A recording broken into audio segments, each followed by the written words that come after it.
December 6, 1939. Kollaa front, eastern Finland. The snow fell in absolute silence. It was the kind of cold that made steel groan and breath crystallize in the air like shards of glass. In the dense pine forests of Karelia, where the tree trunks stood like pillars of a frozen cathedral, a single man lay half buried beneath a mound of snow, invisible, motionless, and waiting. Private Simo Häyhä adjusted the iron sights of his rifle by a fraction. No scope, no shine, just raw instinct.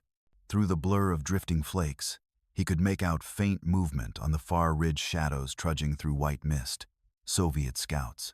The first wave of another Red Army patrol sent to probe the Finnish line near Kollaa, a stretch of forested terrain that had already devoured hundreds of invaders. He inhaled once, slowly. Then he stopped breathing altogether. Crack. The lead soldier dropped, his fur-lined cap tumbling into the snow. The others froze, then dove for cover, shouting orders in Russian. Another moved to drag the body. Crack. The second fell beside the first, face first, steam rising from the wound. The rest scattered, but the forest offered no safety here. Only silence and the faint echo of a bolt sliding forward again. For the Soviets, the Winter War had been expected to end in days. In November 1939, Joseph Stalin's armies, nearly 1 million strong, surged across Finland's 1,200-kilometer border. They came with tanks, aircraft, and confidence. Against them stood barely 300,000 Finns, farmers, lumberjacks, hunters armed with outdated rifles in sheer defiance. The Red Army thought they would march to Helsinki in a week. Instead, they found a land that fought with ice and patience. In those woods, Simo Häyhä was king. Born in 1905 on a small farm in Rautjärvi, just 20 kilometers from the Soviet border, Häyhä had lived his life by the rhythms of the land, planting in summer, hunting in winter. He was quiet, slight, and polite to a fault. Before the war, his only enemies were wolves that raided his chicken coops. But he was a marksman like no other. He joined the Suojeluskunta, Finland's civil guard, at the age of 17. There, he honed a discipline that bordered on obsession, hitting targets the size of matchboxes at 150 meters, learning to fire in wind, snow, and silence. He never smoked, drank, or even spoke loudly. His neighbors called him Simuna the Shy. When the Soviets crossed the border, that shyness vanished. He reported for duty without hesitation, no speech, no ceremony. They gave him an M divided by 28 to 30 Mosin Nagant rifle, a Finnish modification of the Russian weapon, and sent him to the Kollaa sector. Within days, his legend began. Unlike most snipers, Häyhä refused to use a telescopic sight. The glass could reflect sunlight, betraying his position. The raised profile required by a scope also exposed the shooter's head. He preferred the iron sights, a decision that would save his life more than once. Before firing, he would pack snow tightly in front of his muzzle to hide the puff of powder smoke. He covered his white hood with frost to blend into the landscape, and to ensure his breath didn't fog and reveal him, he filled his mouth with snow before every engagement. Every detail mattered. It wasn't madness, it was mathematics. By mid-December, the Soviets knew his name. They called him Belaya Smrt, the White Death. Entire platoons refused to advance in sectors where his rifle spoke. Soviet officers ordered artillery barrages and airstrikes on suspected sniper nests. The snow exploded for hours. But when the smoke cleared, there would be no body, no blood, just another day, another frozen patrol never returning. The Finns had begun marking his tallies on chalkboards at command posts. 100 confirmed, then 200, then 3. Colonel Svensson of the 6th Company wrote in his log, "He fights as if the forest itself guides his hands. Every bullet finds its purpose." Häyhä, when asked about his kills, merely shrugged. "I did what I was told to do," he said, "and I did it well." But even among his own comrades, he was a ghost. He worked alone, slept in snow shelters, ate hard bread frozen solid. His commanding officer once found him half buried in an ice drift and thought he was dead. He wasn't.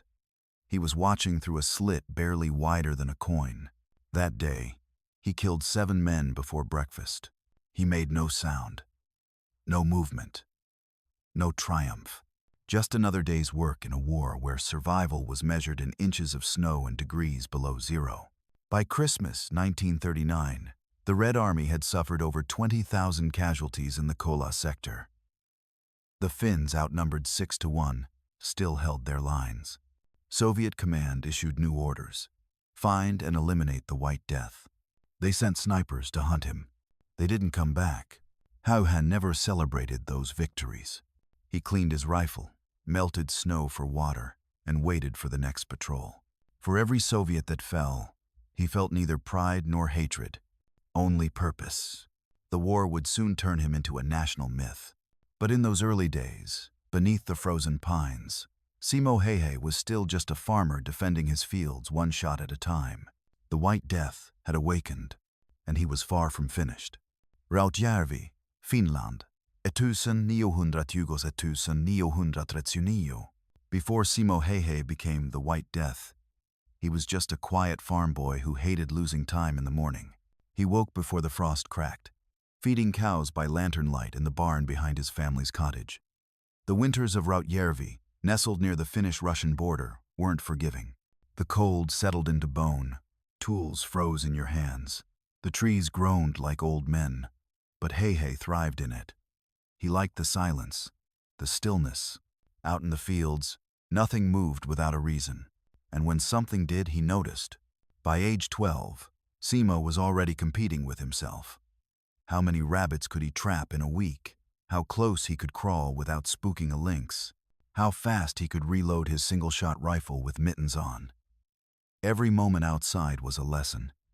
Every misstep taught him something. He didn't know it yet, but he was preparing for a war no textbook could teach. Simo's father was a stern man of few words, but he gave young Simo a .22 caliber rifle and one piece of advice: don't fire if you can't finish. That stuck. When he joined the Suojeluskunta, Finnish Civil Guard, in the 1922nd, it wasn't out of politics. It was about community, duty, and sharpening his aim. He treated target shooting the same way he treated milking cows, with repetition, calm, and perfection. He practiced in silence, standing, kneeling, prone. Wind in the trees, adjust.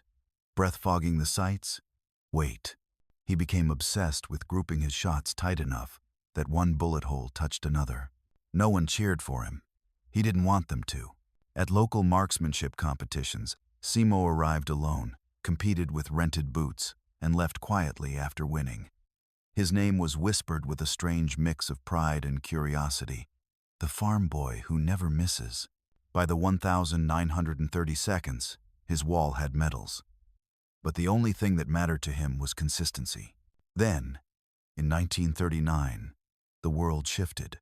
In August, Molotov and Ribbentrop signed their infamous pact. In November, the Soviet Union invaded Finland. The Red Army thundered across the Karelian Isthmus with thousands of tanks and artillery pieces. Soviet officers believed the Finnish army would collapse within weeks. They underestimated two things: the terrain, the mentality of men like Simo Häyhä. When the call for defense came, Simo didn't wait to be summoned. He grabbed his rifle, a week's worth of hard bread, and walked through the snow to enlist. They didn't put him in an elite sniper platoon. That didn't exist. They assigned him to JR-34, an infantry regiment, defending the Kollaa front, where the Soviet Ninth Army was trying to punch through to central Finland. The landscape there was unforgiving. Frozen swamps, dense pine forests, boulder fields blanketed in deep snow. For the Soviets, it was a logistical nightmare. For Simo, it was home. The officers noticed him quickly. At first, he served as a scout, moving ahead of Finnish lines and relaying Soviet positions. Then he began taking shots careful, clean, and quiet. A Soviet officer spotted in a clearing, a machine gunner repositioning, a signalman stringing wire. Each time, one shot. Each time, no trace left behind. His kills mounted. Not because he was lucky, but because he had spent years learning how not to be seen. Simo built his own snow nests. He'd choose a ridge or clearing, then spend 2 hours slowly packing snow to brace his rifle and muffle muzzle flash. He'd create a breathing hole, small and angled to prevent fog buildup. He never used a scope. Instead, he stuck with his iron-sighted M divided by 28 to 30, a rifle he knew like his own hands. A scope might glint in the sunday. A scope might fog. A scope required you to raise your head that much higher, and that was a mistake you only made once. He also carried a Suomi KP divided by -31 submachine gun for close encounters, but preferred to stay at range. Silent. Surgical. But his crazy trick wasn't just his rifle work. It was how he used the environment as a weapon. He memorized the Soviet approach routes. He knew where the light broke through the trees. He learned where the frozen lakes amplified sound, where snow hid tripwires and dead drops. And perhaps most terrifyingly, he didn't shoot to wound. He shot to collapse morale. He often chose officers, radiomen, medics targets that disrupted operations. Not for cruelty, but for effect. His kills became psychological warfare. By mid-December 1939, Soviet units were circulating warnings. Do not travel alone. Do not stop near the trees. Do not expose your head. They began referring to him as Belaya Smrt, the White Death. He was no longer a farmer. He was legend. And yet, at night, Simo returned to camp quietly, cleaned his rifle, drank warm water, slept beside his unit. He never bragged. He never spoke about how many he'd killed. But the chalkboard in the command hut ticked higher with each passing day. It was only the beginning. Kollaa Riverfront, January 1940. The sky cracked open before sunrise. It wasn't thunder, not here, not in January. It was steel raining from Soviet 122mm and 152mm artillery batteries, pummeling the Finnish lines near Kollaa in a deafening crescendo. Trees exploded into splinters. Snow was flung into the air in pillars of smoke. The frostbitten forest shook like a living thing under siege. The Red Army was done playing games. For weeks now, Soviet units had reported dozens of daily casualties without ever seeing a proper firefight. Recon patrols vanished.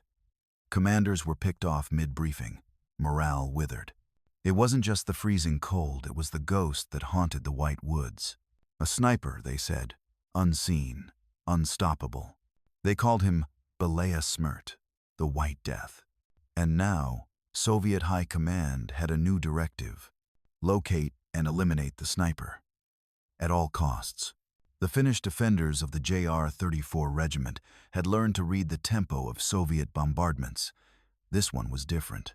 Instead of a rolling barrage to precede an infantry push, the shelling blanketed known sniper positions, likely triangulated from Soviet counter-scout reports. They weren't targeting trenches, they were targeting shadows. Trees, hillocks, natural hides. It meant one thing. They were hunting Simo Häyhä. Simo wasn't in a trench.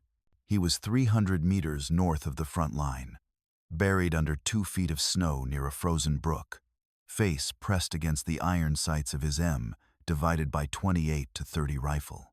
His snowblind, dug the previous evening by moonlight, was invisible to any casual glance. Flattened snow around the muzzle was packed with slush to absorb smoke. A mesh of pine branches and frosted lichen broke his outline. Above him, shrapnel whistled. The woods trembled. Simo didn't flinch. He'd chosen this position for one reason: line of fire. A narrow gap between birch trees, where Soviet spotters occasionally crept out to adjust artillery angles or fix radio lines. A foolish young one appeared now too confident in the chaos. Simo waited. Let him settle. Let him kneel. Crack. The shelling hadn't even stopped when the Soviet observer collapsed face first into the snow, his woolen gloves still clutching the radio. Another confirmed kill. Another Soviet barrage. Wasted. After the failed bombardment, Soviet command deployed counter-sniper squads veterans pulled from other fronts, equipped with scoped SVT-42s and flanked by PPD-40 gunners for close-range sweeps. Their mission: find Häyhä and destroy him. But you cannot track what doesn't move. Häyhä changed positions frequently, but methodically. He never stayed longer than 48 hours in the same hide. He moved at night, crawling across snow like a lizard, leaving no trail. His breathing hole was angled to vent into the wind. He used frozen bread to line his firing post. It absorbed blood, sound, and smell. One Soviet sniper swore he spotted movement near a tree line. He fired 5 rounds. When his squad moved forward to check, they found nothing except their own radio man dead. A single round through the left eye. Häyhä had waited for their attention to turn, then struck. His kill count rose past 200. To the Finns, he was already a legend. Captain Heikki Nykänen, Häyhä's superior officer, recalled, "He moved like wind between branches. Never spoke unless spoken to. But each day, a new kill came in. Never 2, never 0, always 1. The consistency was unsettling. Not rage, not adrenaline. Discipline.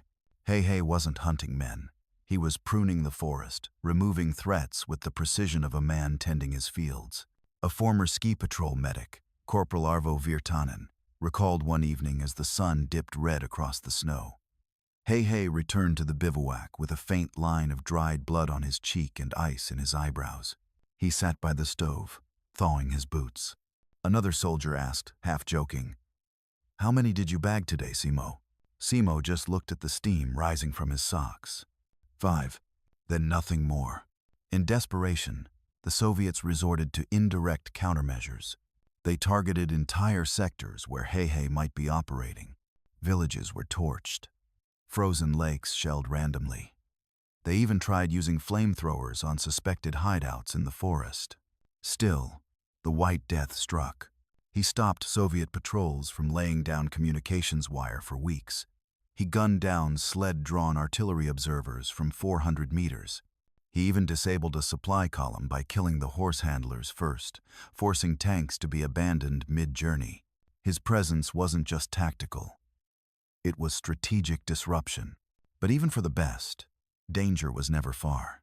On January 20th, 1940, a Soviet sniper came within 50 meters of Häyhä's position. Simo had been waiting for an officer when the glint of the enemy's scope gave him a split-second warning. He turned, rolled, and fired in one smooth motion. The Soviet collapsed, but Simo had been grazed a shallow tear across the left cheek. It would scar, but he lived.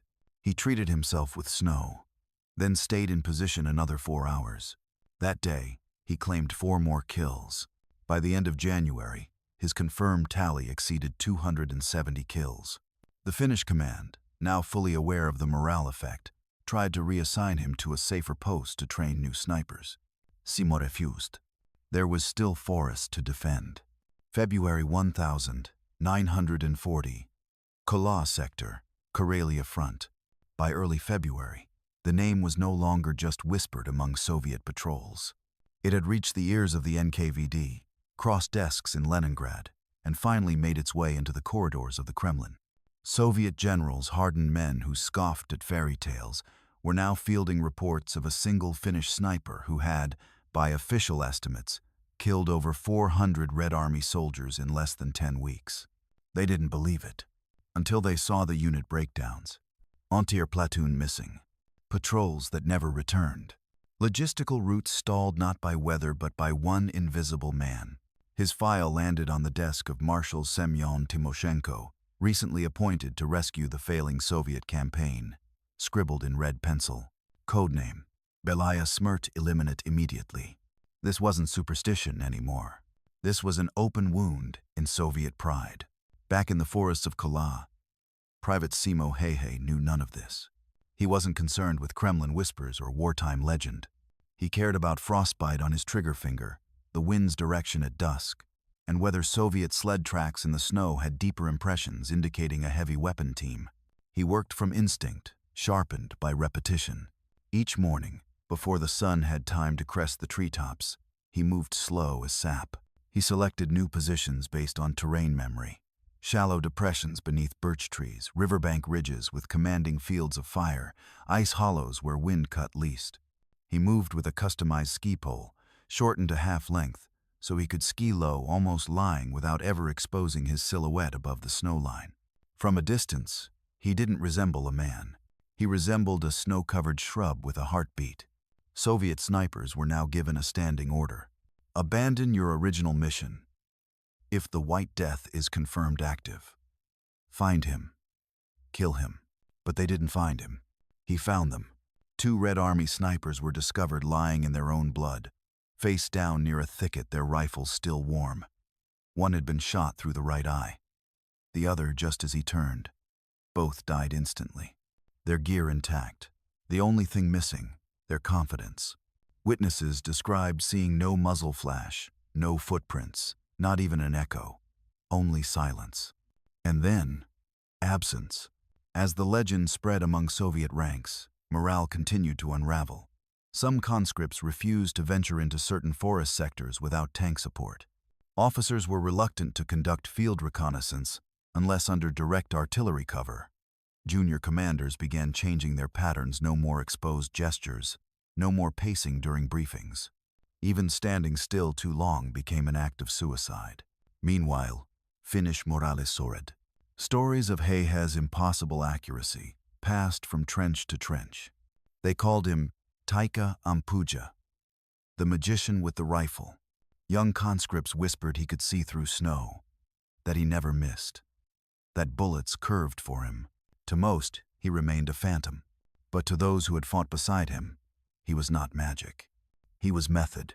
Lieutenant Arne Jutelainen, known as the Terror of Morocco for his time in the French Foreign Legion, once joined Häyhä on a 2-man observation mission. Even the hardened officer was unnerved by what he witnessed. He didn't blink. He didn't speak. For 12 hours, he lay in that snow, unmoving. When the shot came, I didn't even know he had fired. The man was snow. Simo didn't see it as heroism. He saw it as duty. He was protecting his home. Every Soviet boot in those forests was an invader on his soil. But the Soviets were relentless. If snipers couldn't kill him, perhaps area saturation could. Beginning February 10th, they escalated artillery bombardments near suspected Finnish sniper positions, especially targeting Häyhä's last known operational zones. These were not warning shots. They were rolling barrages designed to turn entire forest quadrants into pulverized ash. One Finnish forward observer recorded, "The forest simply ceased to exist. Tree trunks sheared off like matchsticks, snow blackened, air unbreathable. And yet, Häyhä survived again." He emerged from a cratered ridge with one ear bleeding and face dusted with ice but unshaken. That day, he returned to a new hide, rebuilt from pine boughs and frozen dirt. He killed 3 men before noon. By February 17th, Finnish High Command confirmed his tally: 505 confirmed kills by rifle, not including unverified engagements or close-range submachine gun ambushes. And the most astonishing detail? He did it all in under 100 days. Some officers began to worry, not for his safety but for his mind. Was it healthy? This silent routine of kill, crawl, clean, repeat? Was there a line between the man and the myth anymore? When one war reporter tried to photograph him, Simo reportedly declined, muttering, "It's not the man that matters. It's the work." But fate would not let him pass through untouched. On March 6th, 1940, the Soviets launched yet another massive assault on the Kollaa sector, supported by heavy mortars and flamethrower units. Finnish trenches were overrun. Häyhä was operating forward of the line, supporting a machine gun nest. He was spotted. A Soviet soldier fired a 7.62 mm explosive round. It struck Simo in the lower left jaw, tearing open his cheek and shattering his upper palate. His comrades dragged him back, barely breathing. Even as he slipped into unconsciousness, his right hand never let go of the rifle. They said the White Death had finally fallen. But they were wrong. He would return. March 7th, 1940. Civil Guard Field Hospital, Finland. They thought he was dead. When the stretcher bearers laid him on the wooden table, Private Simo Häyhä's face was caved in. A Soviet explosive bullet had torn through his lower left jaw, shattered his upper cheek, and left a gaping cavity where bone and teeth once were. Blood soaked the snow-soaked white of his parka. His eyes were closed, his skin pale.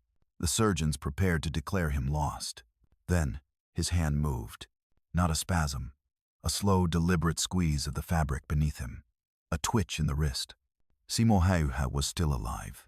For the Finnish medics at the Civil Guard Field Hospital, his survival bordered on the impossible.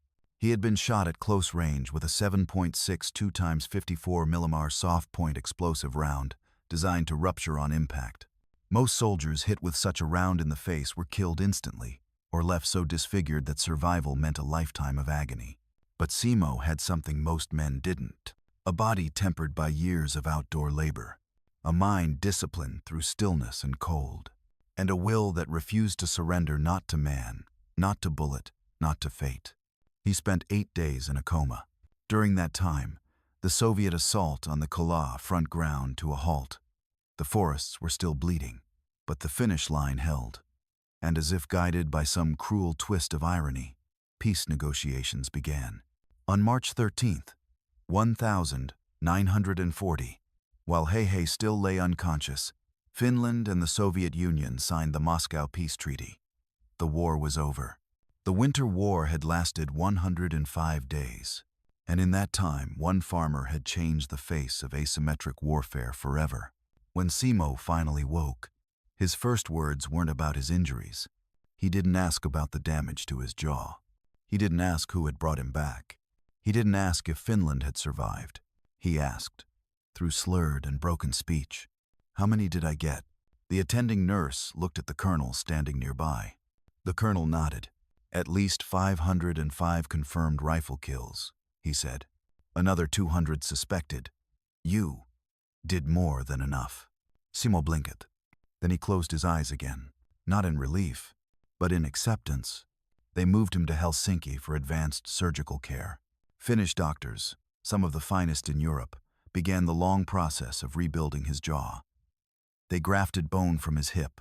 They used plates, wires, and weeks of precision adjustments. Over the course of several months, they reconstructed his shattered face, not for vanity, but for survival. He never fully regained his old appearance. His left cheekbone remained sunken, and his mouth slightly twisted. But his right eye, remained sharp. Despite his disfigurement, Häyhä never withdrew from public life. He returned to his family farm in Rautjärvi, resumed hunting, and occasionally participated in shooting competitions. His accuracy, even with a damaged face and a partially paralyzed lip, remained world-class. In 1941, he received a personal gift from Marshal Carl Gustaf Emil Mannerheim, the commander-in-chief of the Finnish Defense Forces. A custom Sako hunting rifle, engraved with his initials. No other sniper in Finnish history had ever been so personally decorated. But even as peace settled across Finland's forests, Simo's myth was only just beginning. Military analysts from Germany, the UK, and even the United States began studying his tactics. How had a man with no scope and a bolt-action rifle become the most lethal sniper in modern history? They found the answer wasn't in his weapon. It was in his philosophy. He never overcomplicated. He fired from closer ranges than most snipers, often within 150 meters where iron sights were more reliable. He relied on discipline, not technology. And most importantly, he turned the entire landscape into a weapon, using snow, wind, light, and silence as extensions of his own body. He had no radio, no spotter, no special uniform, just a shovel, a sack of bread, and a bolt-action rifle. For the Soviets, his name was erased from records. Official Red Army archives made no mention of him after 1940. To acknowledge that one man had killed over 500 Soviet troops alone was too humiliating.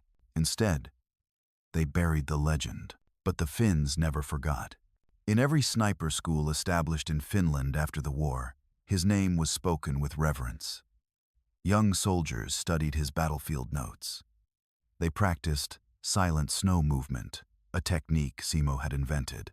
And when foreign militaries asked for sniper consultation, the Finnish army showed them a black and white photo of a man with a twisted face and distant eyes. In his later years, Häyhä was interviewed only sparingly. When asked what made him so successful, he didn't speak of vengeance or glory. He simply said, "I was good at what I did, but I didn't hate. I only did what I had to do." He never wrote a memoir, never chased recognition. His hunting rifle, stayed mounted above his fireplace.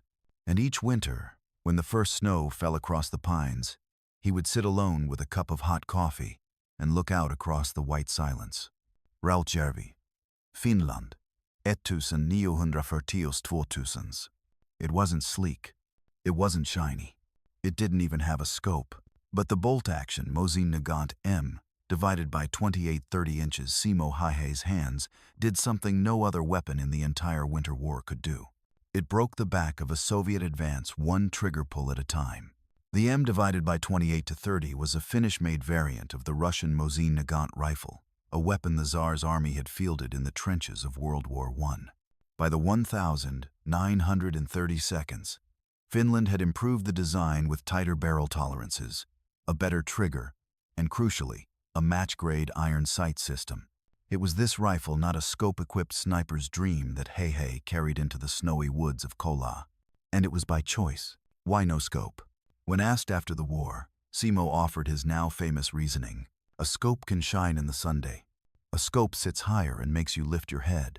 A scope fogs in cold weather. Iron sights never betray you. To understand what he meant, you have to understand the battlefield of Karelia, a place where -40°C winds cut across open snowfields, and any glint of light could travel for hundreds of meters. A scope was not an advantage there. It was a liability. Simo knew that. He knew the terrain, knew the way sunlight bounced off birch bark, knew how snow softened sound, and how cold dulled reflexes. He didn't need optics. He needed certainty. The M divided by 28-30 gave him that. With its barrel bedded into Arctic birch, the rifle stayed rigid even after days in freezing temperatures. The iron sight posts were milled with micrometer precision, allowing Häyhä to zero his rifle with uncanny accuracy. He wasn't shooting from rooftops or across urban blocks. He was lying flat in snowdrifts, engaging targets at 150 to 400 meters, a range where iron sights were just as deadly in skilled hands. He didn't fire twice, because he didn't need to. Simo modified his rifle for silence. He wrapped parts of the barrel in linen cloth to suppress frost crackling. He padded the buttstock to prevent vibration on hard surfaces. His shooting gloves were thinned at the trigger finger, hand-sewn by himself to ensure no pressure was wasted. Even the way he packed his snow building, a muzzle rest from frozen slush, ensured that no puff of powder smoke would betray his position. He wasn't just a marksman. He was a technician of death. The Soviet Union threw fire at him.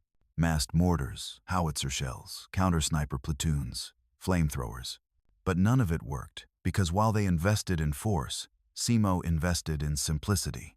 Where the Soviets deployed squads with scoped SVT-42s and PEM sniper rifles, Simo used a 20-year-old, scopeless Finnish service rifle and outmatched them all. The final confirmed tally? 505 kills by rifle fire. All without a scope. It wasn't just the rifle, it was how he used it. Firing from a prone, snow-concealed nest. Using landmarks like broken branches or rock formations for quick range estimation. Adjusting for wind, not with charts, but by watching pine needles drift. Timing his shots between Soviet artillery impacts using the booms as acoustic cover. He even chewed snow before engagements, so his breath wouldn't form a fog and give him away. Modern snipers are taught range finding, ballistic calculators, wind doping, optics discipline. Simo Häyhä did it all, with his breath and his boots. He once said, "The terrain gave me my aim. The cold gave me patience." It wasn't romantic. It was function over everything. After the war, the Finnish army preserved Simo's rifle. It was never polished, never chromed, never mounted in a case of gold. It sits in a military museum in Finland today, a brown, scarred, ice-worn tool of history. Visitors often overlook it. It doesn't look like the weapon of the deadliest sniper in history. But that's the lesson. It's not the gun. It's the man behind it. In his later years, Simo would still take it down during long winters. His fingers gnarled by time, but steady would cycle the bolt, feel the grooves, test the balance. He'd aim out his cottage window, down toward the snow line where foxes sometimes passed. He never fired, but he would whisper, "Still true, Rautjärvi and beyond, 1,940 seconds to early 2000s. The man who once haunted Soviet battlefields with ice in his lungs and iron in his hands returned home to a silence as deep as the forests he once defended. But Simo Häyhä didn't return to applause, banners, or parades. He returned to his farm, to his dog, and to a nation that, while quietly reverent, understood his kind of sacrifice wasn't made for headlines. And that was exactly how he wanted it. Rautjärvi had changed. The war had left scars, both in the land and in the people. But the farmhouse still stood. The trees still whispered in the wind. The soil was still good.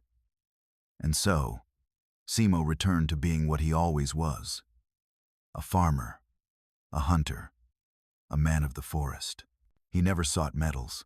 He never gave speeches. He never cashed in on his legend. When the local townspeople greeted him, they didn't say, "Welcome back, hero." They said, "Glad to see you home, Simo."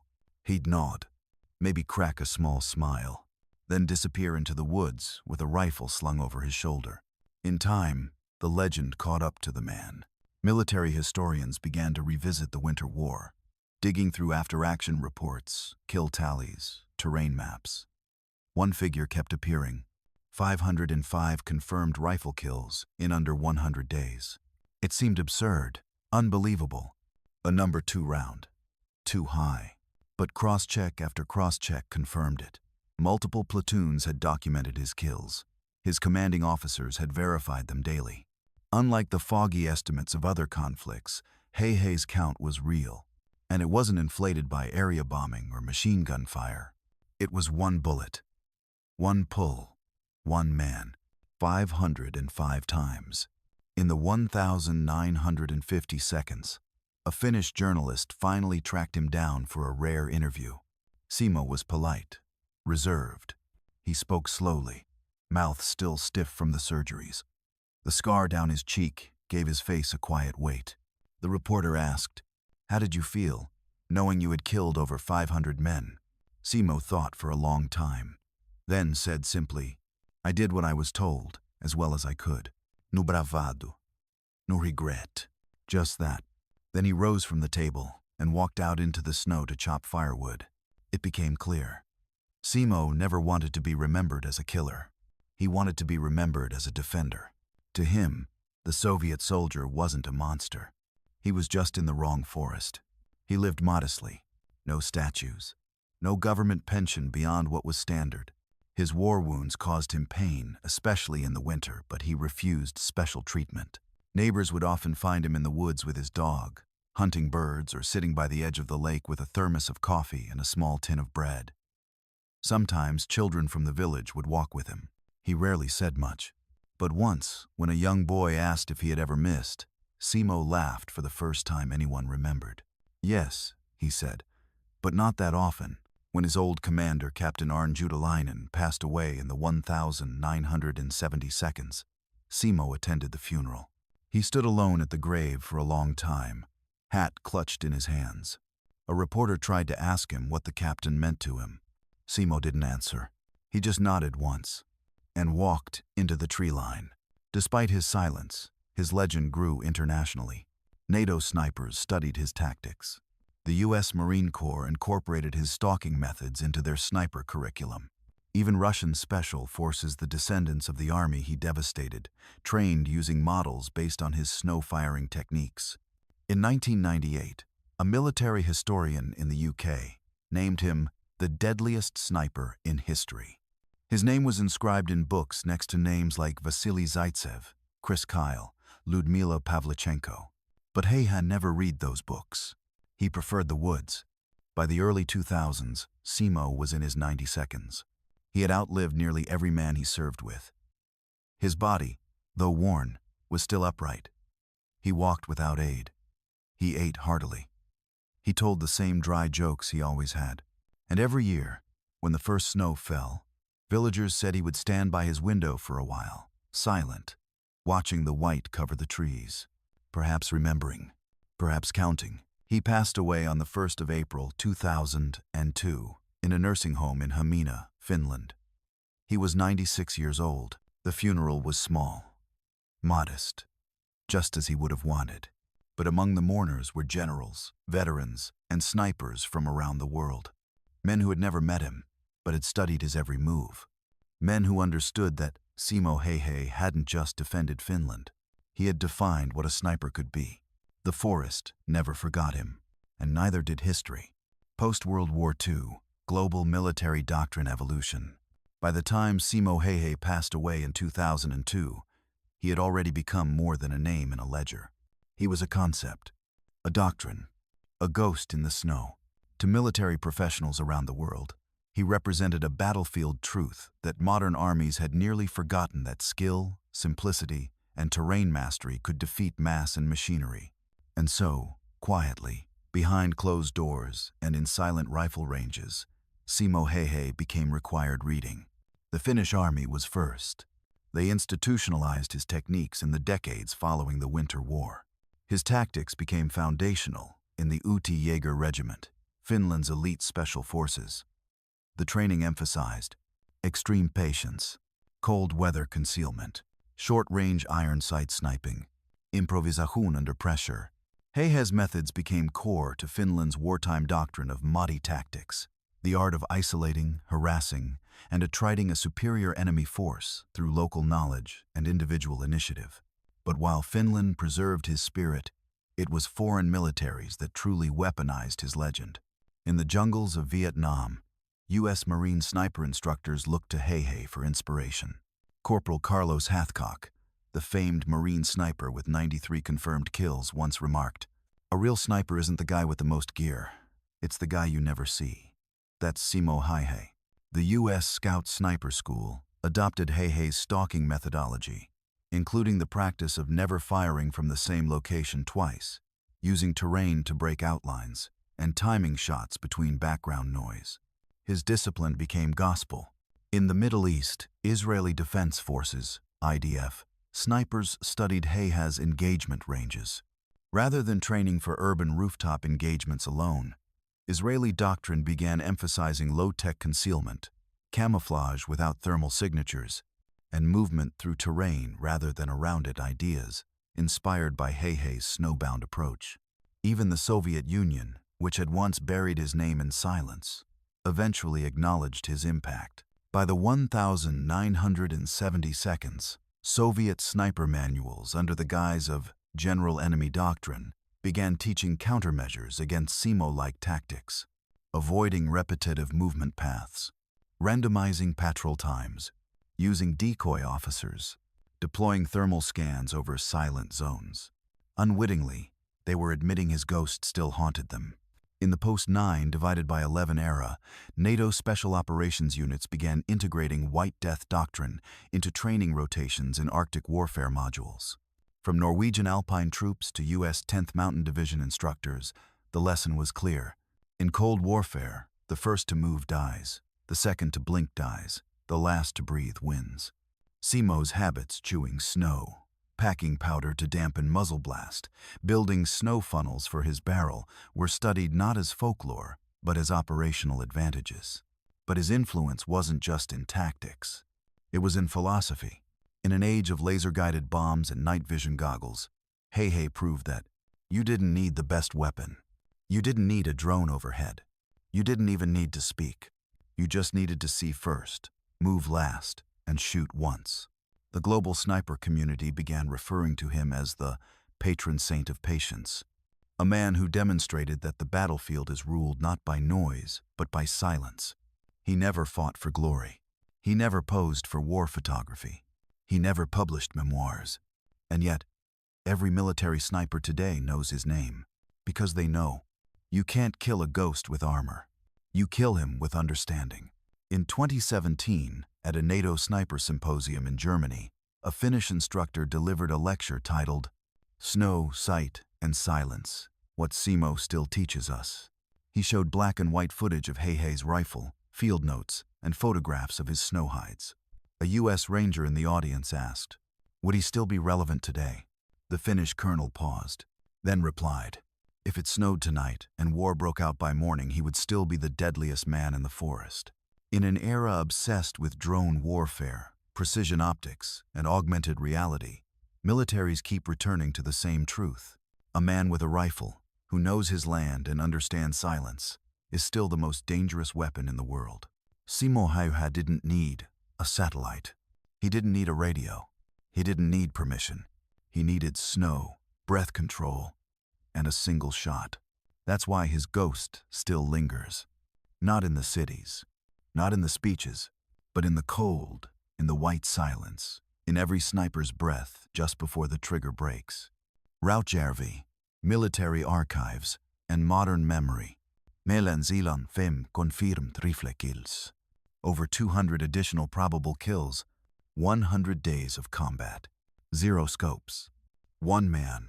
On paper, Simo Häyhä reads like a war machine, a walking contradiction of the human capacity for violence and control.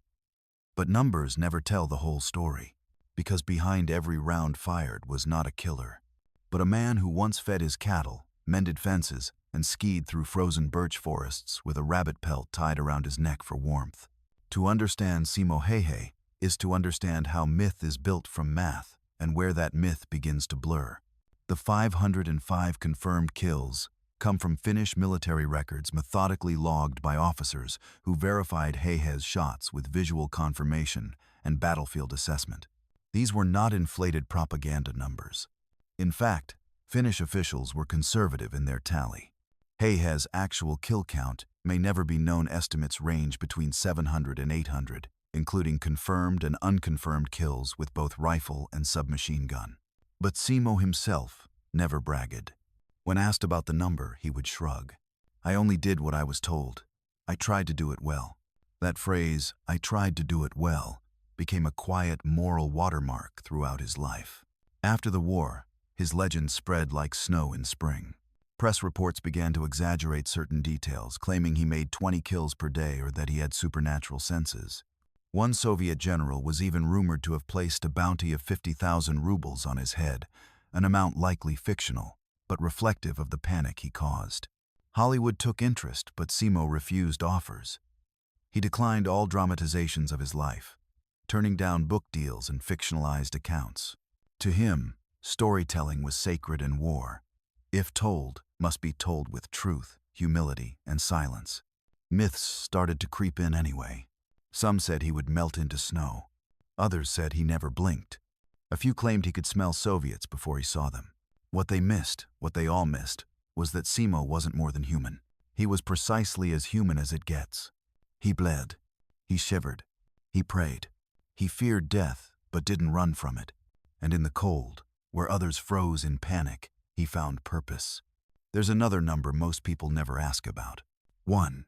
That's how many nights Simo Häyhä ever spoke to his priest after the war.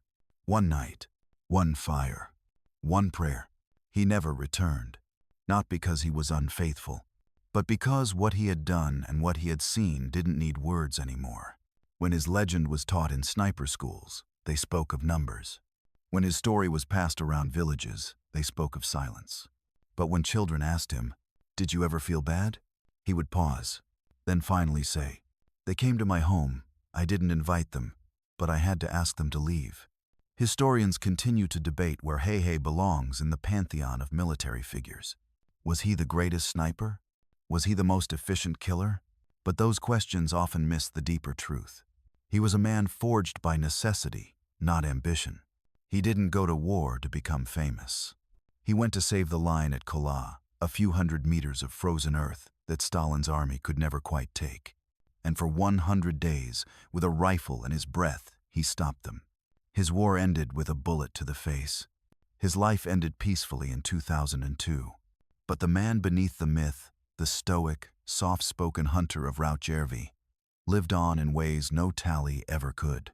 In every young Finnish conscript who learns to respect silence, in every sniper who trains, not for glory, but for duty, and in every soldier who chooses the harder path, the colder ground, the stiller aim because it is the right one.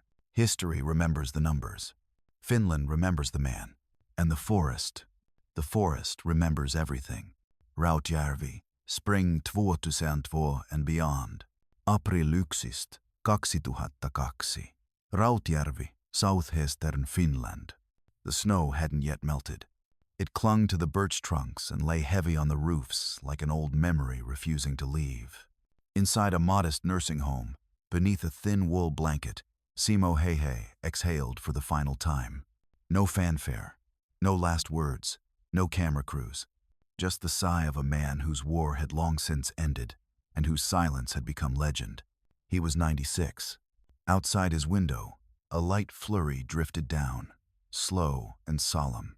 The staff later said it was the first snowfall that April.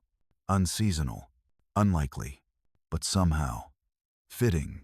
The Finns have a word, sisu. It doesn't translate cleanly. It means grit, endurance, stoic perseverance in the face of impossible odds. But Häyhä didn't define sisu. He became it. When the news of his death broke, it was quiet, just like the man himself. There were no global headlines, no national holiday, no roaring crowds.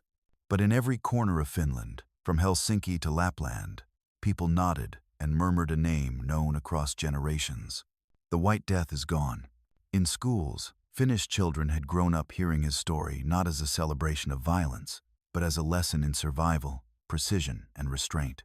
They learned how a man without armor or rank could protect his homeland not through hatred, but through clarity of purpose. And they learned that war does not make heroes. It only reveals them. In his hometown, they held a small funeral. No marble statues. Just a pine coffin, a flag, and the sound of rifle salutes cracking through the forest like echoes of a long-finished war. One of the pallbearers was a sniper instructor from the Finnish Defense Forces. He later said, "Carrying his coffin was lighter than I thought, until I realized it wasn't just wood. It was the weight of everything he never said." That spring, a small monument was placed in the woods behind his farmhouse, a simple stone marker, partially covered in moss, with only his name and the dates of his life. No boast, no rank, no number of kills, because those who remember him already know, and those who don't were never meant to. But Häyhä's impact didn't end in Rautjärvi. In sniper schools from Pendleton to Pori, instructors still refer to his shooting posture, elbows tucked low, neck compressed, breath frozen at half-release. In Arctic training ranges, his snow nest method is replicated for camouflage drills. In sniper manuals, his tactics are a case study. The ghost of Kollaa. And in every modern conflict where a lone marksman watches from the shadows invisible, patient breathing snow, Häyhä's doctrine lives on. But there is another legacy. One harder to teach. Not about rifles or tactics, but about humility. In an age where soldiers post selfies from forward bases, where war stories become film pitches, where valor is too often shouted, Häyhä was the silence. He never capitalized on his fame. He never wore his uniform after the war. He never told embellished stories. He simply said, "I did what I had to." And that is the final lesson. Long after his death, during a visit by NATO observers to Finland's Lapland Brigade, a British officer spotted a small portrait of Häyhä on a wall.